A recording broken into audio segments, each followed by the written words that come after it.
Ukraine ruled out a ceasefire or any territorial concessions to Russia, and Poland's president said any loss of Ukrainian territory would be a huge blow to the entire West, as he warned against appeasing Russian President Vladimir Putin.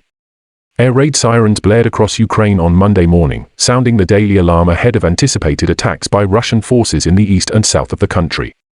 Russia has stepped up its pounding of the Donbas and Mykolaiv regions with airstrikes and artillery fire, in what Ukraine has described as a scorched earth strategy to win control of the Eastern Front. The Ukrainians are doing what they can to defend Soledar, but this is what they're up against: ferocious firepower and indiscriminate carpet bombing of the town now in the path of the Russians' latest push in the Donbas. This was a sanatorium once. Now this is the constant background. It goes on and on.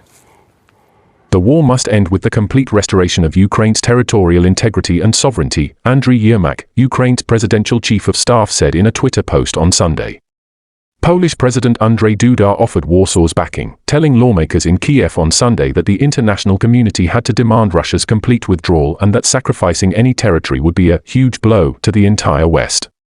Worrying voices have appeared, saying that Ukraine should give in to Putin's demands, Duda said, the first foreign leader to address the Ukrainian parliament in person since Russia's February 24 invasion.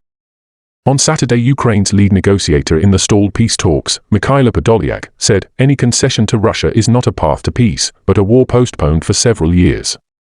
Ukraine trades neither its sovereignty nor territories and Ukrainians living on them. A few hours before, Ukraine's president, Volodymyr Zelensky, had suggested that his government was willing to resume talks with Russia as long as Moscow did not kill Ukrainian troops who had been defending the Azovstal steelworks in Mariupol. Only Ukraine has the right to decide about its future. Ukraine and Poland agreed to establish a joint border customs control and work on a shared railway company to ease the movement of people and increase Ukraine's exports.